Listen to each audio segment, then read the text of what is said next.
Bueno chicos, muy buenos días. El día de hoy vamos a platicar un poquito sobre lo que es el trasplante de células hematopoyéticas, lo que es el trasplante de médula ósea y cómo se integra desde el punto de vista de la medicina transfusional y por supuesto desde el punto de vista de banco de sangre.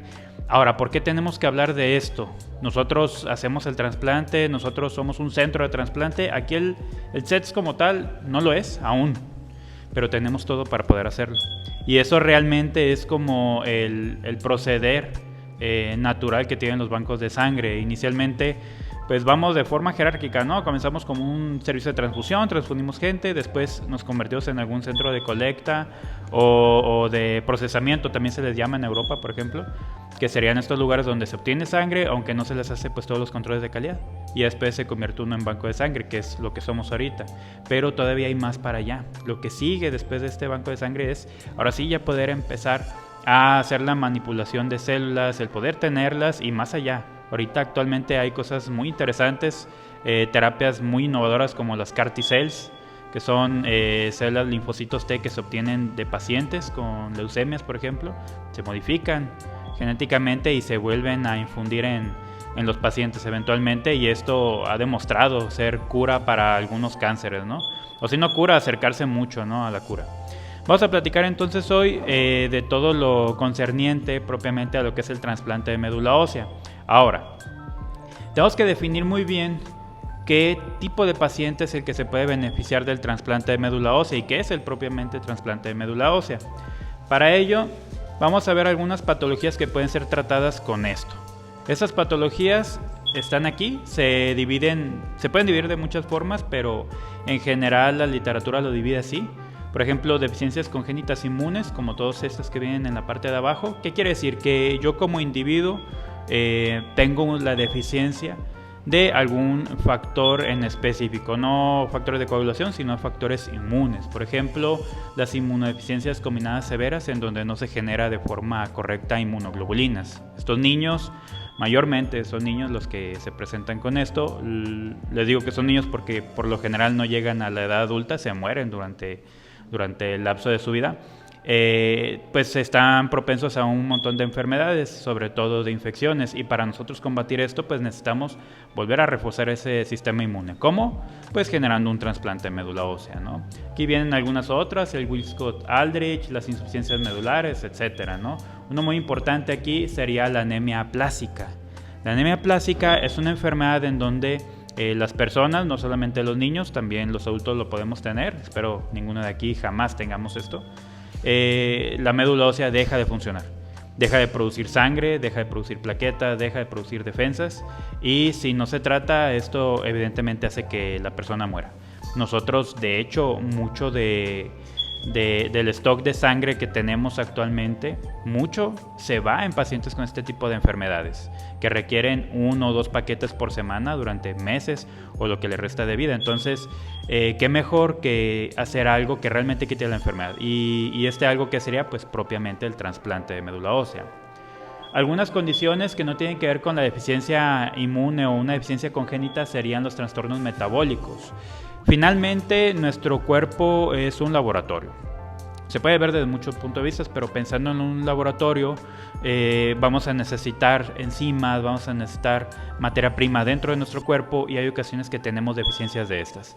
Deficiencias tales como estas enfermedades, las mucopolisacaridosis, las leucodistrofias, que son enfermedades que básicamente existe la deficiencia de algo, de alguna enzima o de algún componente celular, que se ha visto que el trasplante de médula ósea puede volver a que retoñen, ¿no?, estas células, y que estas deficiencias enzimáticas pues se liberen, ¿no?, y se puedan quitar.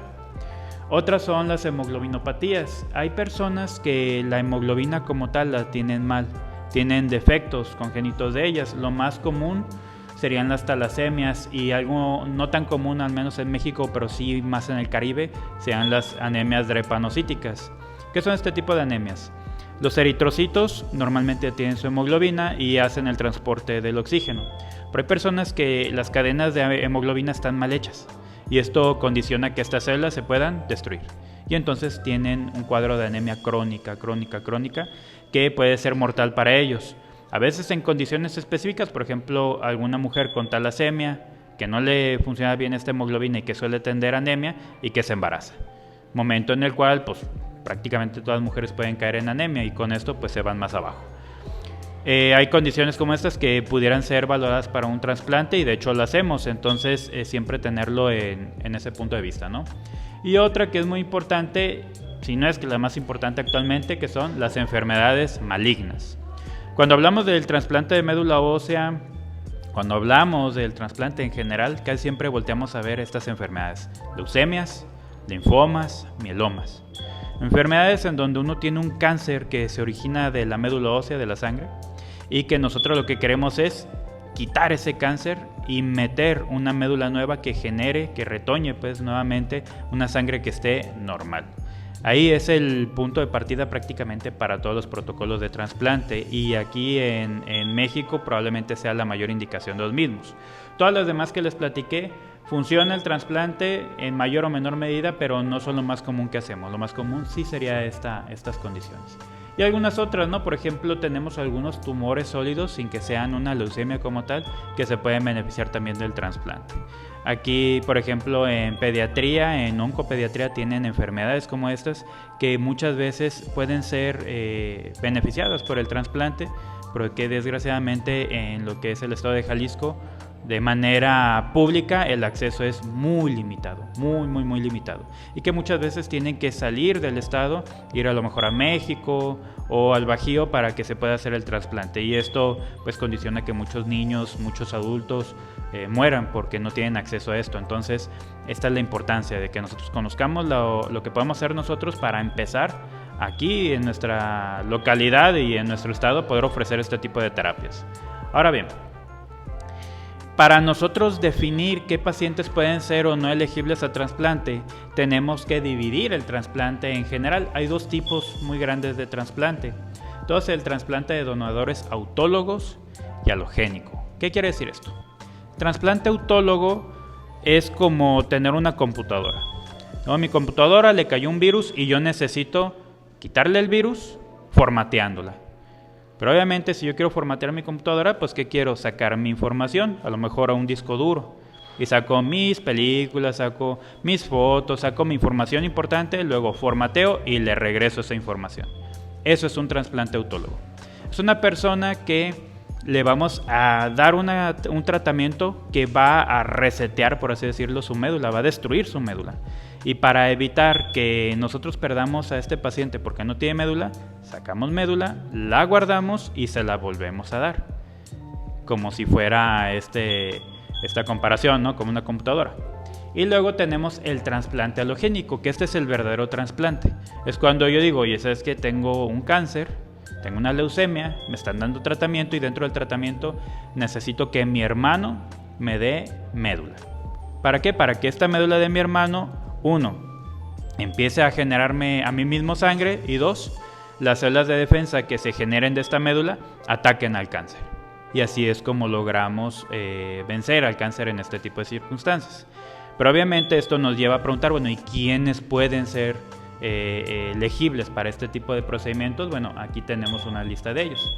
Primero que nada, en ambos casos pues tenemos que ver la condición del paciente, ¿no? Desde el punto de vista autólogo nos enfocamos mucho en el paciente porque finalmente de él mismo va a salir su médula. Como les digo, solamente es como para hacer un backup, dirían, ¿no? Un resguardo de su médula para volver otra vez a pasársela. Entonces se valora la condición del paciente. Si el paciente está muy débil, está muy enfermo, probablemente no vaya a solventar o no vaya a soportar lo que es el trasplante, porque finalmente dentro del protocolo de trasplante pues le damos quimioterapia, y es quimioterapia muy tóxica que pudiera matar al paciente. Entonces desde ese punto de vista decimos, ¿sabes qué? Si eres elegible o no eres elegible para esto. El segundo punto es ver si en este caso la neoplasia, el cáncer, es sensible a tratamiento. Si yo tengo un paciente con un cáncer que es muy agresivo, que yo ya le di muchas quimios y ninguna funcionó, pues muy difícilmente con un trasplante vaya a funcionar. Entonces, si este es el caso, probablemente el paciente no sea elegible para trasplante. El tercer punto es valorar la presencia de células tumorales en la médula ósea que yo saqué. Pensemos otra vez en la computadora. Le cayó un virus y yo saco mi información. Y a lo mejor en esto que estoy sacando información, también estoy sacando el virus y voy a volver a infectar. Entonces nos vamos a un círculo vicioso. Es la misma situación. Lo ideal es que cuando hacemos un trasplante autólogo, la médula que yo saque, pues esté limpia. ¿Cómo puedo yo valorar que esté limpia? Ya lo platicaremos más adelante. Y lo último, pues que tengamos una muestra suficiente. De nada me sirve decir, bueno, quiero tener todas mis canciones y nomás saqué 3 y tengo 3000. Hay que sacar todo lo posible. Para ello nosotros podemos hacer controles de calidad y saber cuál es la cantidad suficiente mínima de células para que ahora sí este trasplante funcione, que pegue, por así decirlo, que exista algo que se le dice homing, que llegue pues la médula, se siembre y que vuelva a retoñar, ¿no? Y que genere propiamente pues sangre.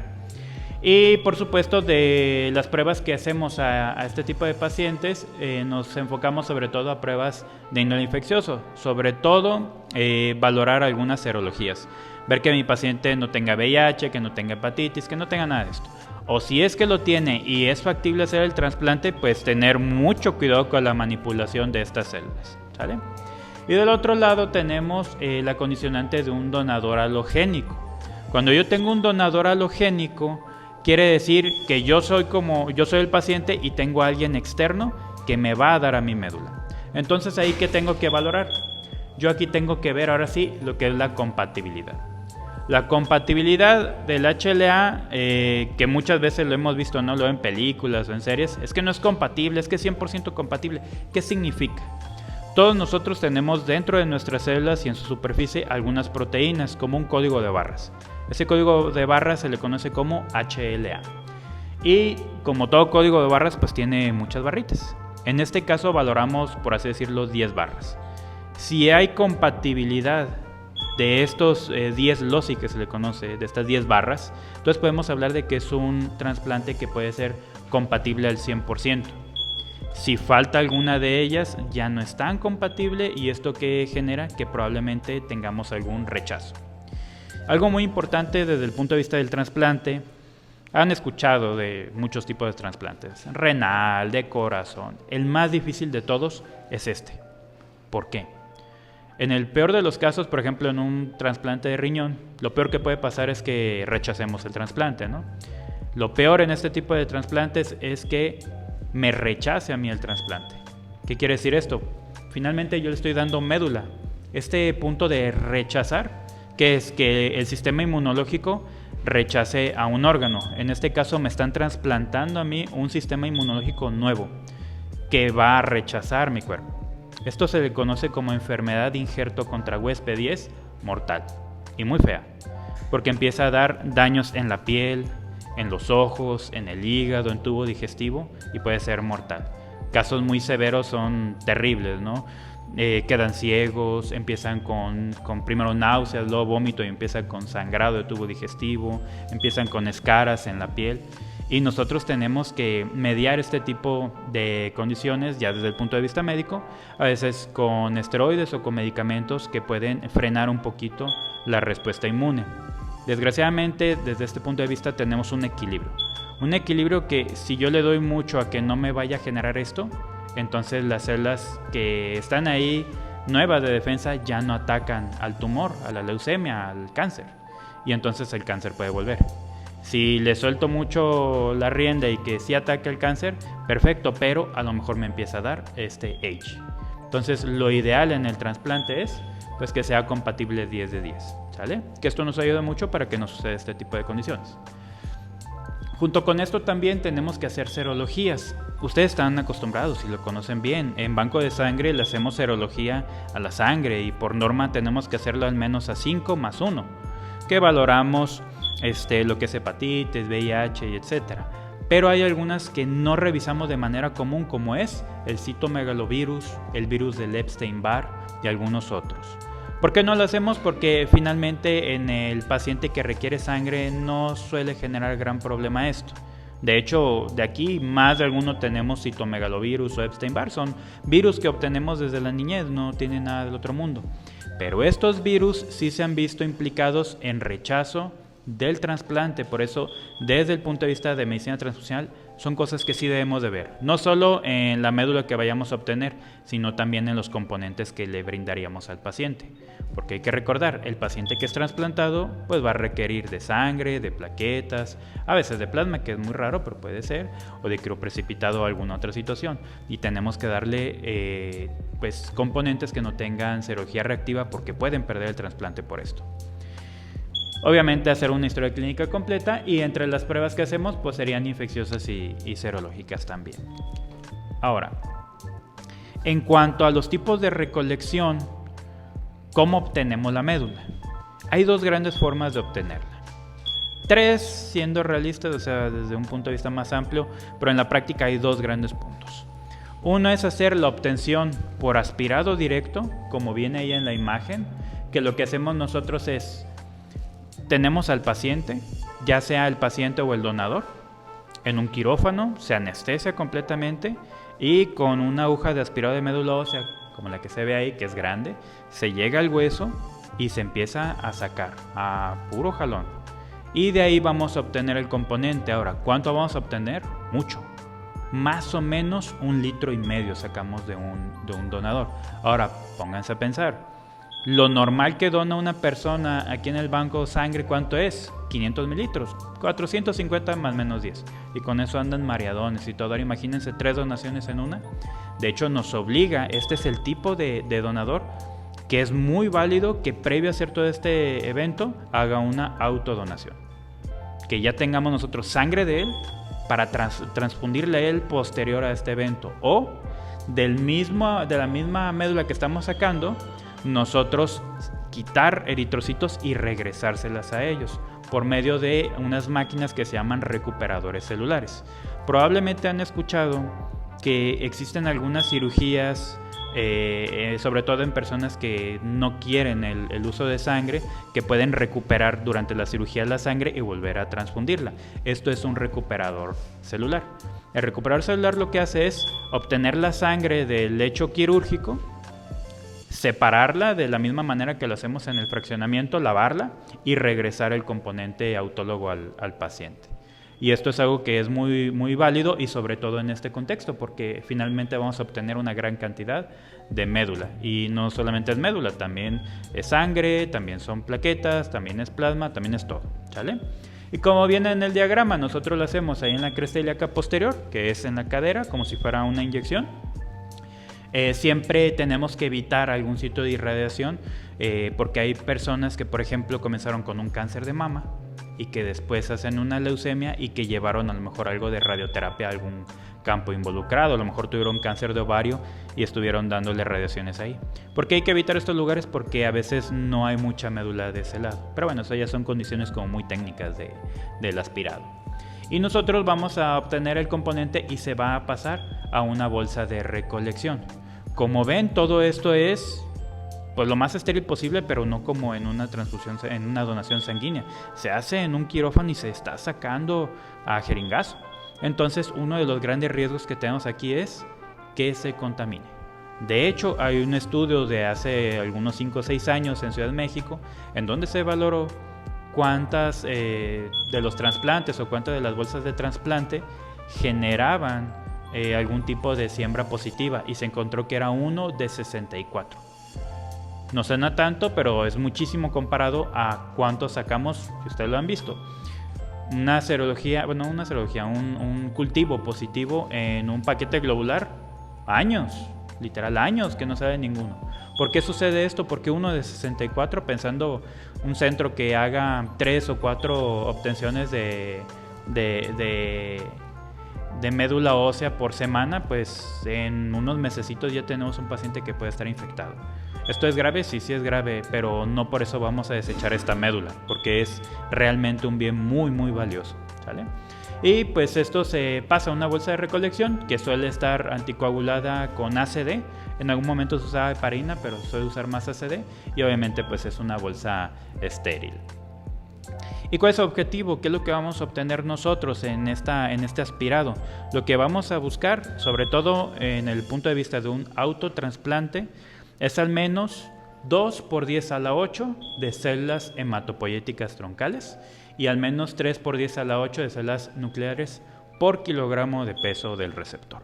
Esto nosotros, ¿qué es lo que tenemos que hacer? Pues sacar el rendimiento, y eso se hace pues con el cálculo. Para eso ocupamos saber pues cuántos kilos pesa el paciente, etcétera, ¿no? Y el máximo que podemos obtener son 20 mililitros por kilogramo de peso del donante.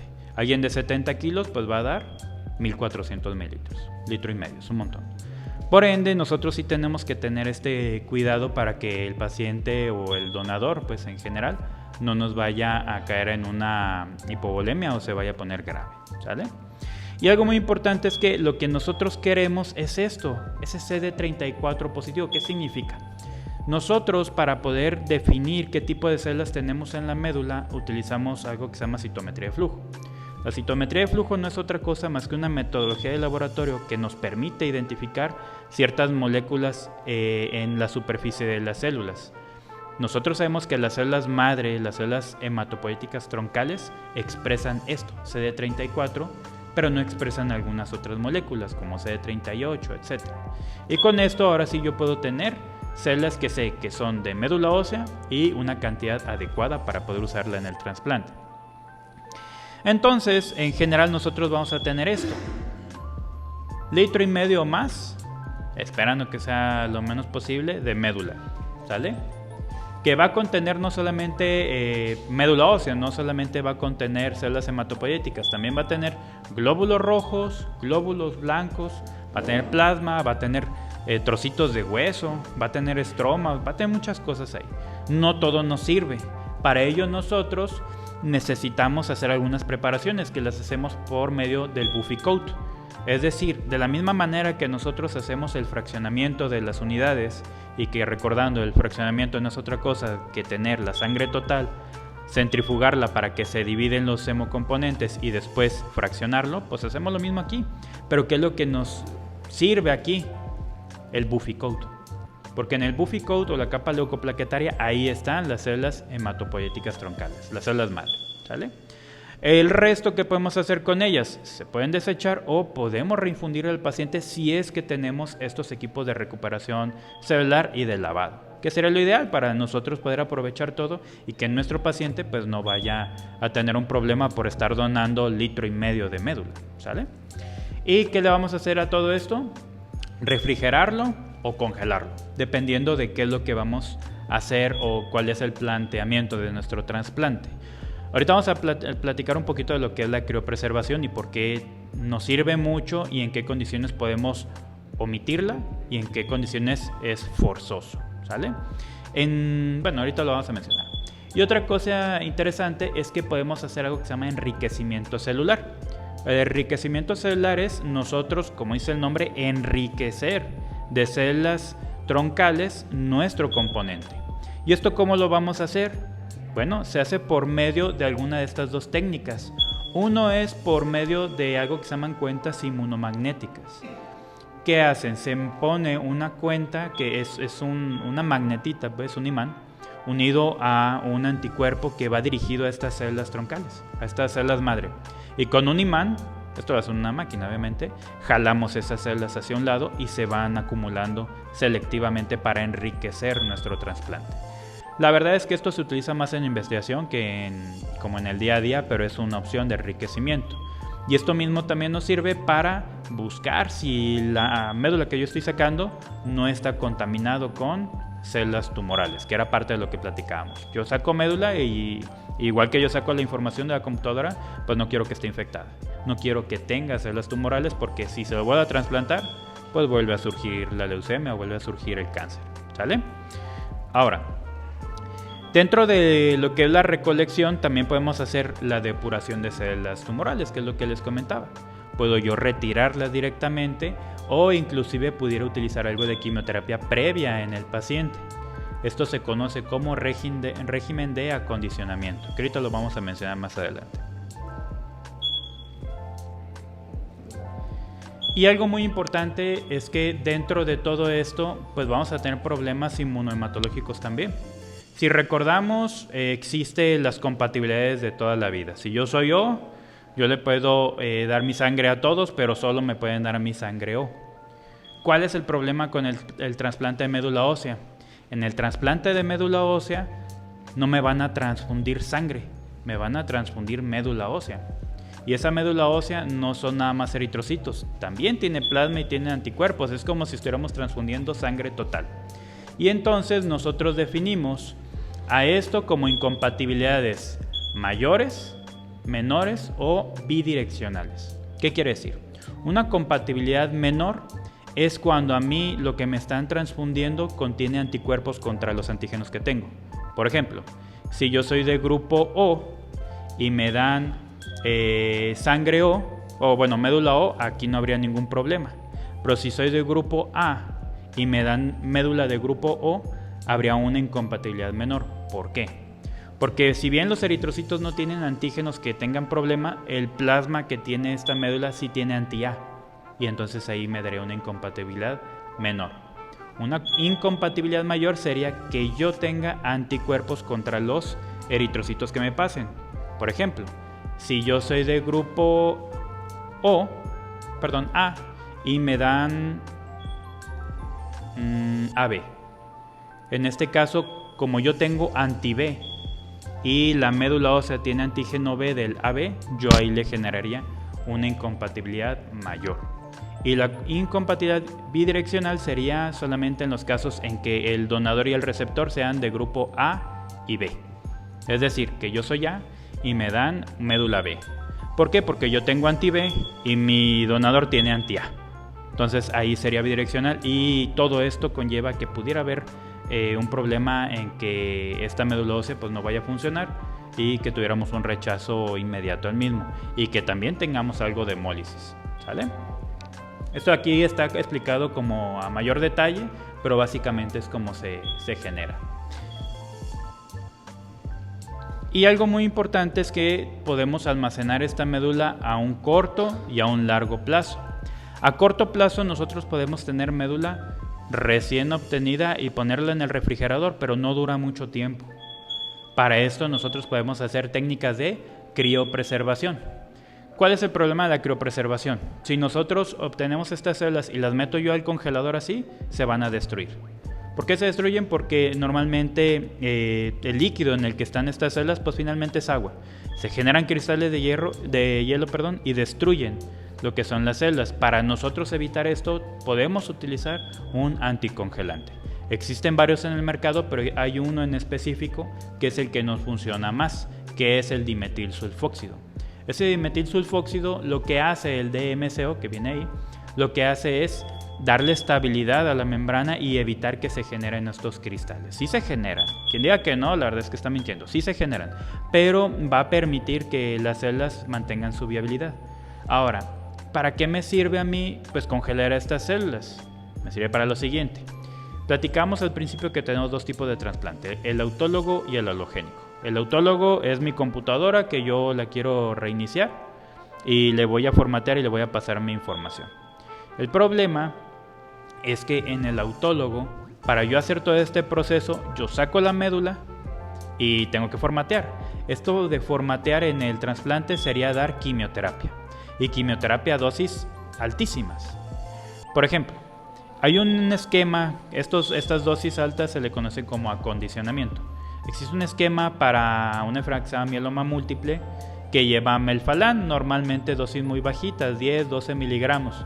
Con esto el paciente puede vomitar, se puede sentir mal, se le cae el cabello. Las dosis necesarias para un trasplante son de 200 miligramos metro cuadrado, son muchísimo más altas que lo que se utiliza para tratar la enfermedad. Esto de hecho puede hacer que el paciente fallezca. Entonces, durante este momento en el que yo estoy dando esta quimioterapia, que yo estoy pues haciendo este reseteo, esta formateada, ¿no? Pues necesito que estas células se mantengan estables y a veces necesito más tiempo que el que yo pueda tenerla en refrigeración. Por eso necesitamos hacer una criopreservación, que eso sería lo ideal, ¿sale? Y se hace con dimetilsulfóxido, ¿sale? Inclusive hay estudios donde nos dicen pues cuánto tiempo nos dura dependiendo de la temperatura que lo tenga. Si yo lo tengo solamente a temperatura de refrigerador de los 2 hasta los 8 grados, nos puede llegar a durar 3 días. Pero si yo lo tengo a una criopreservación por debajo de los 120, 150 grados centígrados, nos puede llegar de manera sostenida más de una década. Y eso es lo que nos sirve mucho. Porque finalmente es un paciente que a lo mejor en 2, 3 años, 5 años puede volver a requerir de médula y pues ya la tenemos ahí y se puede volver a utilizar. ¿Sale? Ahora bien, en cuanto a estas temperaturas que les platicaba, nosotros vamos a tener algunas fluctuaciones y dependiendo del tipo de metodología que usemos. Hay dos grandes metodologías para la criopreservación. Una es en nitrógeno líquido y la otra es en nitrógeno gaseoso. Cada una tiene sus ventajas. Ventaja del nitrógeno líquido es muy estable, yo puedo meter pues todo sin ningún problema, pero tiene una desventaja que puede existir una contaminación cruzada porque es un medio líquido. Esto es muy importante tenerlo en cuenta porque mucho paciente que requiere de trasplante pues puede ser VIH positivo o tener hepatitis o alguna condición que puede infectar a los demás. Que me pueden decir, bueno, pero con la temperatura se destruye el virus, ¿no? Pues no, porque hay que recordar que se está criopreservando también. Lo que tenga ahí va a estar vivo. Entonces, para evitarlo, en este caso podríamos utilizar contenedores con nitrógeno gaseoso. El problema del nitrógeno gaseoso es que cada vez que uno abre va a haber unas fluctuaciones de temperatura que pueden afectar el rendimiento de las células viables. ¿Sale? Ahora bien, yo ya tengo entonces almacenada mi médula, yo ya decidí, ¿no?, cuál es la metodología que utilice. Ahora, ¿existe o nosotros podemos hacer esto aquí en el CETS? Sí. ¿Tenemos cubas de nitrógeno líquido? No. ¿O de nitrógeno gaseoso? No. Pero sí tenemos un ultracongelador que nos lleva hasta menos 8 grados. Y hay estudios actualmente que nos dice que podemos tener una médula viable hasta por 2 años, teniéndolo a menos 80 grados. Obviamente se tendrían que hacer estudios de viabilidad y todo, pero pues es algo muy válido que se puede hacer y que no necesitamos como una infraestructura adicional que nos ayude en esto, ¿sale?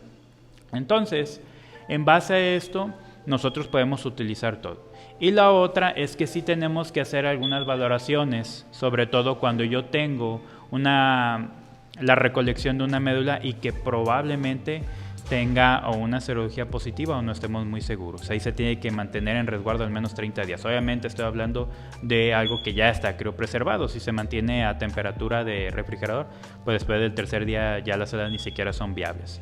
¿Esto imposibilita que utilicemos esta médula? No. De hecho, médula que se obtiene y que el paciente ya entró a protocolo se debe de utilizar. Porque alguien que entró a un protocolo de trasplante y que ya se le dio un régimen de acondicionamiento, ya no hay vuelta de hoja. Ese paciente ya no va a tener médula y si no se le hace el trasplante, ese paciente fallece. Entonces ahora sí que es un todo o nada. Por eso sí se tiene que utilizar, pero eso no significa que no se dejen resguardo las alícuotas que queden ahí como pendientes, ¿no? Bien, y en cuanto al descongelamiento, porque es la otra parte. ¿Saben qué? Ya tuvimos nuestro paciente, estaba hospitalizado, ya tengo su médula criopreservada, ya terminó el régimen de acondicionamiento, ya le vamos a hacer la infusión. ¿Cómo lo vamos a hacer?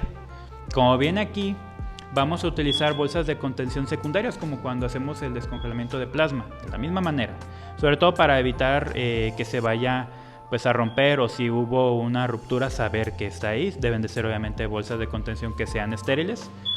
Y vamos a hacer una descongelación con un baño María o con un descongelador de plasma. No tiene con mucha ciencia esto. Ya descongelado, nosotros vamos a hacer la infusión. La infusión es de 10 a 15 mililitros por minuto. Esto se hace así. Y todo se va a hacer a través de un catéter venoso central. Ahora, no es cualquier cosa. A la hora de estarlo pasando pueden pasar varias cosas. Las reacciones más comunes van desde la náusea hasta las alucinaciones. Puede haber diarrea, puede haber dolor. Y lo que vamos a hacer es detener un poquito. Podemos estar pasando medicamentos al paciente, antieméticos, dejarle medicamento para el dolor, hidratarlo muy bien, porque finalmente después de esta transfusión, de esta infusión de médula ósea, el paciente va a empezar a hemolizar. Es algo común, porque finalmente le estamos pasando también muchas células que ya están destruidas y que pues tiene que estarlas eliminando. Y para nosotros mejorar esto tenemos que hiperhidratar al paciente y dejar algunos medicamentos. Y nosotros lo vamos a hacer después de esto a un goteo a gravedad. Aunque existen estudios que se puede usar una bomba de difusión continua, no es lo ideal porque esto nos puede generar mayor grado de hemólisis. Y en el caso de que sí tengamos mucha reacción en la infusión, lo que vamos a hacer es disminuir la infusión, pero no la vamos a detener. La única condición que nos pudiera generar el detener un poquito esto, no quitarlo completamente, es si tenemos una gran cantidad de células que vayamos a utilizar y por ende una gran cantidad de dimetilsulfóxido. Si es así, vamos a dividir en dos las alícuotas para usarla un día y el día 1 y el día 2, ¿sale? Que normalmente esto lo vemos pues en pacientes muy grandes.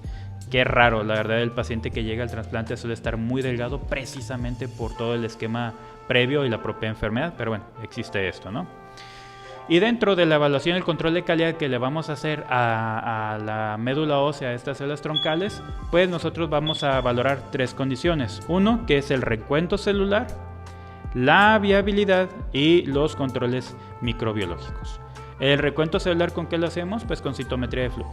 Valoramos la cantidad de células nucleadas por kilogramo de peso del receptor, valoramos en general el número total de células recuperadas. Esto lo hacemos con contadores automáticos, normalmente, como les digo, citometría de flujo. Y sí hay que tener en cuenta que podemos tener falsos recuentos, sobre todo con agregados celulares o con algunas células nucleadas que, si nuestro equipo no es muy sofisticado, pueda contar como una célula que sea troncal y que no lo es. Esto se ha solventado mucho porque actualmente las metodologías son mucho más sensibles y específicas que hace 10 años. La viabilidad, que es otro punto muy importante, es, ok, estoy infundiendo una médula ósea, pero a mí ¿qué me dice que esta médula realmente esté viva? Entonces para eso utilizamos esto.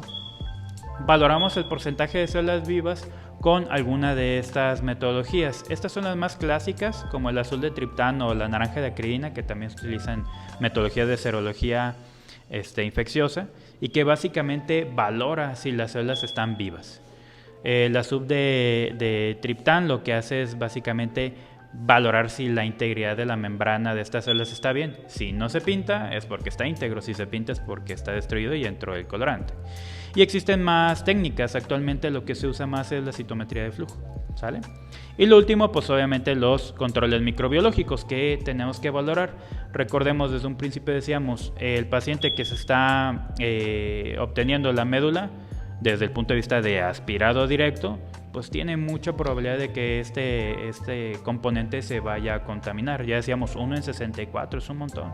Entonces sí tenemos que hacerle control microbiológico, tanto cultivos bacterianos y fúngicos, que esto sí nos puede generar mucho problema. Y como viene ahí, en caso de un cultivo positivo se valora el uso o desecho del tipo de células irreemplazables. Si el paciente nos permite obtener de nuevo médula, pues adelante, pero normalmente en un trasplante autólogo esta no es una forma viable de hacerlo, porque ya el paciente ya recibió quimio y ya no va a generar más médula. Cuando si hacemos esto, si a lo mejor estamos en un halogénico, lo obtuvimos de su hermano o de un familiar, ¿sabes qué? Está contaminado, pues vuélvemelo a traer y volvemos a hacer la obtención y se transfunde al paciente, ¿no? No es lo ideal porque pues no es ideal sacarle 1,5 litros o 3 litros en este caso en una semana, pues no. Entonces por eso se tiene que valorar, y la palabra más importante es irreemplazables, porque desgraciadamente después de esto pues ya no podemos reemplazar esas células. Y por supuesto, dentro de toda esta valoración también tenemos que ver la sensibilidad antibiótica, cosa que aquí no hacemos. Valoramos si está presente o no algún microorganismo, pero no hacemos todo un antibiograma para ver qué es lo que podemos ofrecerle al paciente, cosa que sí se hace en laboratorio. Aquí no es necesario porque no vemos la parte clínica. Aquí ya empieza a juntarse esta parte que desde el punto de vista de banco de sangre pues la dejamos relegada a la clínica.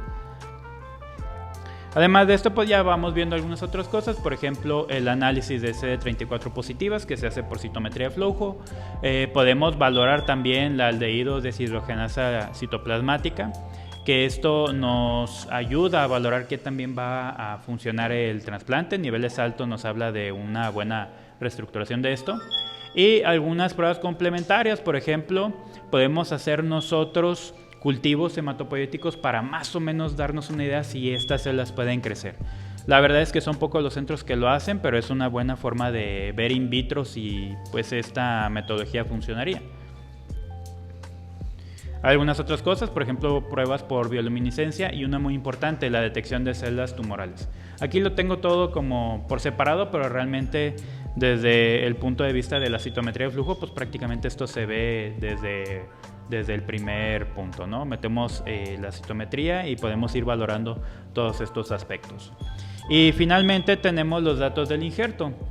Cosas que nos hablan de que está todo funcionando bien es ver en qué momento se hace el injerto de las células. El injerto es que el paciente ya empiece a generar su propia sangre.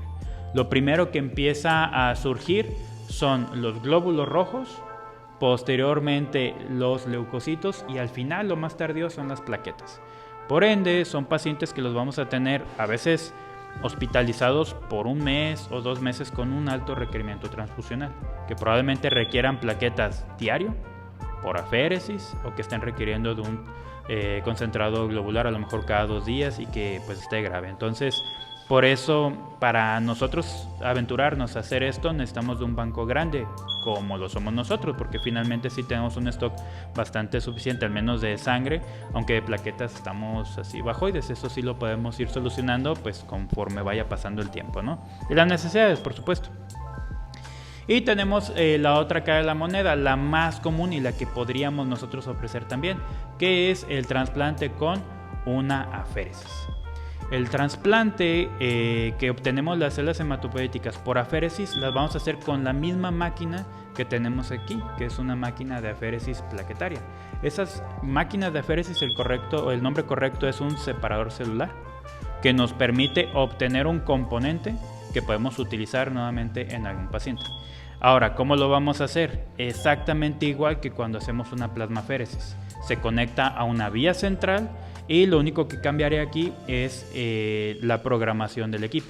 Aquí la programación del equipo, en lugar de obtener plasma, ¿qué obtendría? Pues células troncales hematopoyéticas. Es tardado.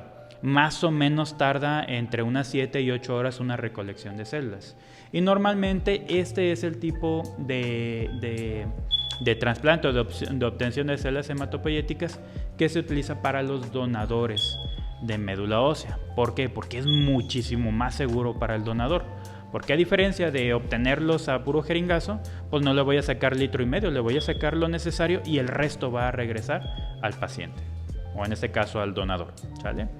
Tiene algunos convenientes y algunos inconvenientes. Por ejemplo, si se fijan en esta tabla, viene un poquito de la mediana que va a tener de células CD34, que son las que nos sirven para que pegue el trasplante. Viene de médula ósea 1.4 por 10 a la 6 y de sangre periférica, que es esta opción, 4.2, que quiere decir que tiene muchísima más médula. Esto es algo muy bueno porque le damos pues, una médula muy rica, pero tenemos su contraparte. Dice mediana de células T. El aspirado de médula ósea nos da 0.3, pero de sangre periférica nos da 1.8, nos da mucho más. Ahora, ¿qué tiene de malo las células T? Bueno, estas células T son las que nos generan o que nos medían el H, la enfermedad de injerto contra huésped, esta que les comenté que ataca la piel, ataca los ojos, ataca el cuerpo y mata al paciente, que a su vez son las células que también matan a la leucemia, matan al cáncer. Entonces, en base a esto nosotros podemos definir qué metodología va a ser mejor de obtención de células dependiendo de la enfermedad. Por ejemplo, si tenemos un paciente que tiene, por ejemplo, una anemia plástica, lo ideal sería darles una médula ósea obtenida por médula ósea, pero si fuera por una leucemia, lo ideal sería darles por esto, porque tiene una suficiente cantidad de linfocitos T que pudieran matar a esta leucemia y que realmente es lo que requerimos. Muy bien, y pues entonces tendríamos esas como dos condiciones, ¿no? En una, no le voy a generar ningún problema con el H, con esta enfermedad, pero tampoco atacaría ningún tipo de cáncer. Si yo tengo, por ejemplo, a alguien con una anemia plástica, pues un trasplante por aspirado está perfecto, pero si tengo una leucemia, este sería como el ideal, ¿no? Y en general, esto es un poquito de lo que es la movilización de las células. Nosotros cuando hacemos el aspirado directo allá en la cadera, pues ahí está en la médula y yo lo estoy sacando a puro jeringazo. Pero como acá la vamos a obtener por sangre periférica, yo necesito sacar esta médula de la médula ósea, valga la redundancia, y esto lo hacemos por medio de medicamentos. Medicamentos que están diseñados para soltar las células troncales a la sangre periférica y yo poder obtenerlas de esta manera. Ahí viene un poquito de cuál es la biología para hacerlo, no me voy a enfrascar mucho, pero básicamente hay que recordar que las células troncales, las células madre, están pegadas al hueso de la médula ósea por ciertos factores, por ciertas integrinas, por ciertas moléculas de adherencia. Y estos medicamentos lo que hacen es separarlos.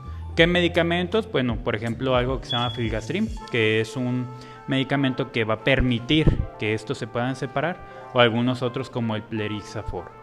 Estos medicamentos son costosos, no es una exageración de caro, no son cientos de miles de pesos, pero sí encarecen el trasplante como tal, y muchas veces es también parte por lo que no en todos lados se puede hacer estas técnicas. Y básicamente, para terminar, tendremos que hablar del último tipo de trasplante, que es el de sangre de cordón umbilical. Esto se ha popularizado mucho en la última década, inclusive existen luego paquetes de maternidad de que, oye, tienes a tu bebé, guardamos el cordón por lo que se ofrezca. ¿Funciona? La realidad es que podemos volver a ver esta tablita que vimos hace rato. La cantidad de células troncales que tiene un cordón umbilical, 0.12, muy poquito. Es una cantidad que no es suficiente para poder restituir una hematopoiesis. Sí se ha generado estudios con esto, pero en general no les ha ido muy bien, pues porque no hay suficientes células para poder utilizarlos. A su vez, la cantidad de linfocitos T pues es muy pequeña. Independientemente, pues hay que reconocerlo, ¿no? Existe esta opción. ¿Cómo lo hacemos? Se obtiene después del parto, se clampea lo que es el cordón, y ya separado el niño se tarda más o menos de 3 a 5 minutos en obtener estas células. Se debe de criopreservar porque pues finalmente ni modo que la tengo ahí 3 días, pues no nos va a funcionar. Se tiene que criopreservar con dimetilsulfóxido y se mantiene ahí durante décadas. La realidad es que estoy seguro que en el mundo son contados de verdad con las manos cuántos se han hecho y cuántos han sido realmente viables.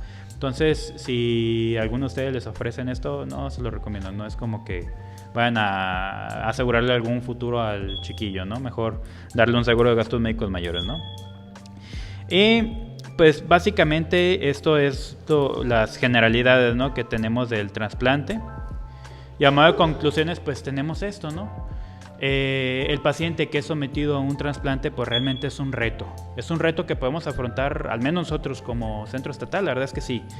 La manipulación, la obtención y todo, quien lo hace el banco de sangre, no lo hacen allá el médico. El hematólogo, el oncólogo, el neurólogo, la persona que va a hacer un trasplante, realmente lo que va a hacer es cuidar posterior a este. Pero lo que es la recolección, la valoración de estas células y todo lo hacemos nosotros. Inclusive actualmente tenemos más allá que solamente el trasplante. Tenemos las CAR-T, tenemos células que están modificadas por moléculas virales. Tenemos muchas tecnologías actuales que se están haciendo en el banco de sangre y que es el futuro al que tenemos que buscar, ¿no?